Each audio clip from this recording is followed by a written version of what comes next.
Halo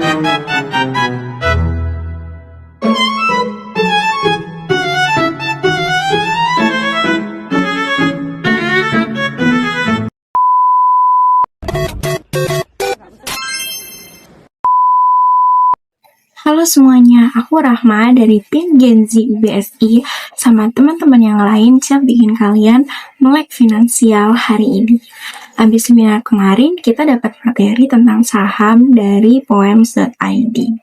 Dan nanti kita juga mau kunjungan loh ke Indonesia Stock Exchange atau Bursa Efek Indonesia, tempat cuan fee-based-nya nyata. Gedungnya aja keren banget ya, kayak pusat universe saham. Guys, tiap awal bulan duit masuk. Entah yang dapat uang jajan bulanan, atau yang udah kerja, pasti kita gajian setiap bulannya. Rasanya senang banget kan, tiap awal bulan dompet tebel. Rasanya bisa beli ini, bisa beli itu. Tapi ada satu misteri besar, yaitu kemana perginya? Sering banget kita ada di posisi ini kan, persis kayak di meme ini. Kita semua bingung. Awal bulan rasanya jadi sultan. Baru pertengahan bulan atau mungkin baru minggu kedua kita udah garuk-garuk kepala. Uangnya kemana gitu kan? Perasaan udah beli apa-apa yang mahal. Tapi kok tahu-tahu ludes. Hilang gitu aja. Beli kopi, jajan yang lain, atau mungkin check out keranjang orange. Kebingungan ini, teman-teman, adalah masalah utama kita. Masalahnya bukan di jumlah uangnya, tapi di kebiasaan kita yang gak sadar kemana uang itu pergi. Ya kan? Nah, di presentasi ini, kita akan coba selesaikan kebingungan ini. Kita akan bedah bareng-bareng kemana sebetulnya uang kita pergi dan bagaimana caranya agar uang jajan kita gak cuma numpang lewat aja. Oke. Baik, saya akan melanjutkan materi selanjutnya. Jadi di sini saya akan membahas dua pola pikir yang sering banget jadi penentu masa depan dompet kita, yaitu pola pikir produktif dan pola pikir konsumtif. Nah, untuk si produktif sendiri ini artinya kita kasih tugas ke uang kita biar dia yang beranak pinak dan bikin kita makin kaya. Nah, jadi uang ini, uang yang masuk gak cuman untuk disimpan, tapi bisa diberdayakan. Nah, contohnya itu adalah menabung dan investasi. Jadi kita menjadikan uang sebagai aset yang bisa menghasilkan keuntungan, bukan cuma jadi harta karun yang bisa disimpan di situ saja. Nah, yang kedua di sini ada skill up. Ini investasi yang paling fleksibel. Jadi kita ngeluarin uang buat ilmu, kursus, dan juga pelatihan yang bikin potensi penghasilan kita bisa melonjak di masa depan. Nah, jadi kalau untuk si produktif ini lebih ke uang yang bekerja untuk kita. Nah, untuk si konsumtifnya sendiri itu justru kebalikannya. Jadi uang yang kita pakai habis buat lapar mata saja, alias memuaskan keinginan jangka pendek dan gaya hidup yang padahal nggak esensial. Contohnya di sini ada belanja yang impulsif seperti skincare atau gadget yang dibeli karena FOMO atau tren, bukan karena butuh. Ini yang bikin terjebak di siklus ini. Kerja keras kita cuma buat bayar apa yang sudah kita beli. Nah, di sini juga ada contoh kedua yaitu hangout berlebihan atau flexing. Kita keluarin uang cuman buat konten atau gengsi biar dianggap keren di sosial media. Ya, jadi si konsumtif ini sendiri lebih ke kita yang bekerja untuk uang. Untuk slide selanjutnya, di sini ada financial freedom. Nah, untuk mencapai financial freedom ini kita bisa banget kalau kita tahu trik dan disiplin tahapannya ini untuk menujunya. Nah, jadi di sini ada 5 tahapan atau 5 tahun. Di sini tahun pertama dan tahun kedua itu kita bangun fondasi super kuat. Nah, jadi di sini wajib banget kita pasang sistem nabung otomatis dan yang paling penting bikin dana darurat minimal untuk 6 bulan pengeluaran. Nah, untuk tahun ketiga dan keempat kita mulai gas untuk investasi. Nah, di sini tuh saatnya kita mulai side hustle dan investasi yang serius. Biarkan uang kita yang bekerja untuk kita. Nah, pada tahun kelima, di sini kita sudah bisa merasakan kebebasan finansial. Uang yang kita punya sudah cukup kuat untuk menopang sebagian besar kebutuhan hidup kita.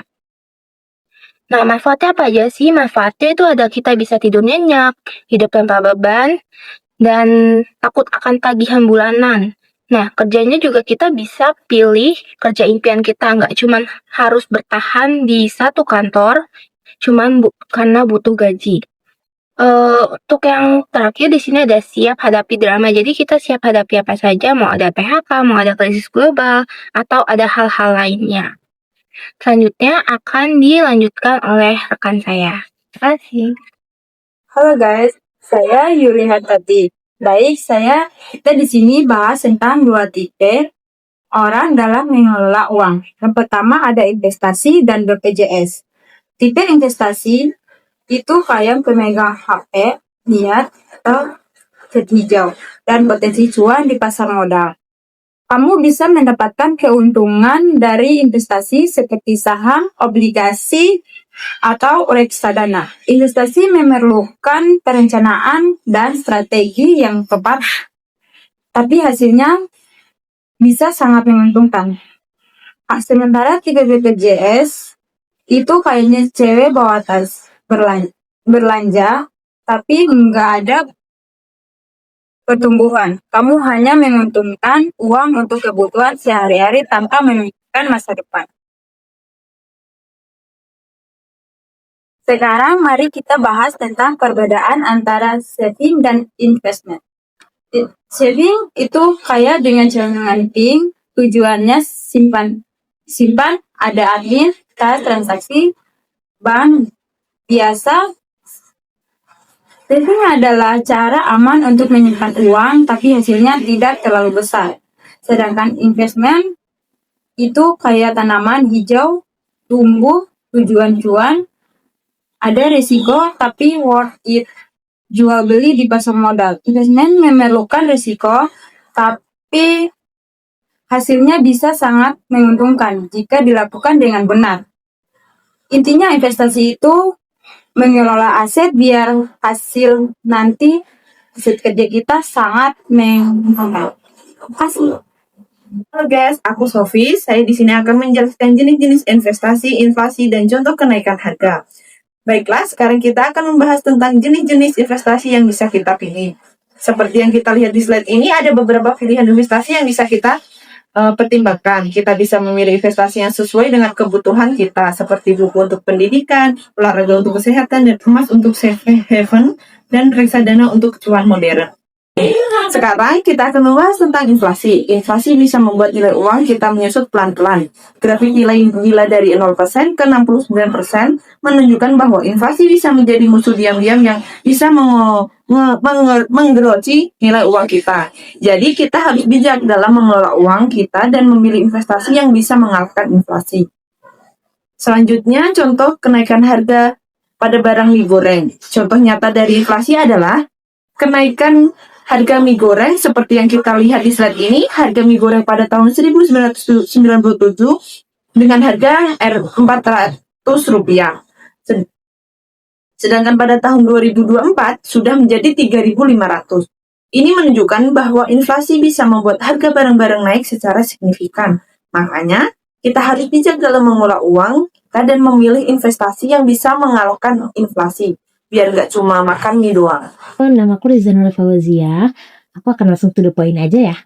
Jadi, pada tahun 2017 sampai 2025, total rugi investasi bodong di Indonesia itu mencapai 142,13 triliun. Gila nggak? Tapi yang melek investasi beneran malah makin cuan loh. Kenapa sih bisa rugi segitu?